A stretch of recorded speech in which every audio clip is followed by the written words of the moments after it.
Opposition ఎక్కువైపోయింది, ఏదో negativity, అది కావాలనే చేసేవాళ్ళు కూడా గ్యారంటీగా ఉన్నారనేది ఇవాళ అర్థమైంది. అసలు బొమ్మ పడిందో లేదో విపరీతంగా నెగిటివ్ టాక్ స్ప్రెడ్ అయిపోయింది. విపరీతంగా సోషల్ మీడియా అంతా కూడా పని కట్టుకుని ఒక ఉద్యమంలాగా చేశారు. మరి దీని వెనకాల ఒక బలమైన శక్తి ఖచ్చితంగా ఉంది. ఆ బలమైన శక్తి ఉండడం వల్లే ఒక ఆర్గనైజర్ సిస్టంతో, ఒక గ్రీన్ ఛానల్, ఒక ఎకో సిస్టంతో మొత్తం అంతా కూడా నెగిటివ్ టాక్ ని విపరీతంగా స్ప్రెడ్ చేశారు. మొదటి రోజు అంటే చూసేస్తారు, వెళ్ళిపోయి అభిమానులు వెళ్తాం, 1-2 సార్లు చూస్తారు, ఇబ్బంది లేదు. కానీ రెండో రోజుకి వచ్చేసరికి నెగిటివ్ టాక్ చాలా చాలా చాలా సినిమా మీద ఎఫెక్ట్ పడిపోయింది. రెండో రోజు ఫ్రైడే బాగా పడింది, అలాగే సాటర్డే శనివారం కూడా ఎఫెక్ట్ పడింది.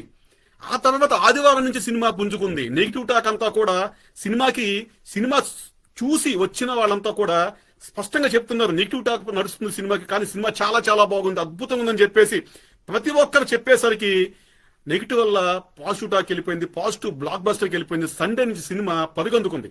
కానీ అతి కీలకమైన శనివారం చంపేశారు, శుక్రవారం చంపేశారు కలెక్షన్ని నెగిటివ్ టాక్ తో. ఎందుకు ఏం జరుగుతుంది? మెగా హీరోలు అనగానే ఎందుకు ఈ విధంగా ఎందుకు జరుగుతుంది ఇండస్ట్రీలో? అలాగే ఈ నెగిటివ్ టాక్ వెనకాల ఉన్న వ్యక్తులు ఎవరు? అదృశ్య శక్తులు ఎవరు? ఎందుకు కావాలని చేపిస్తున్నారు?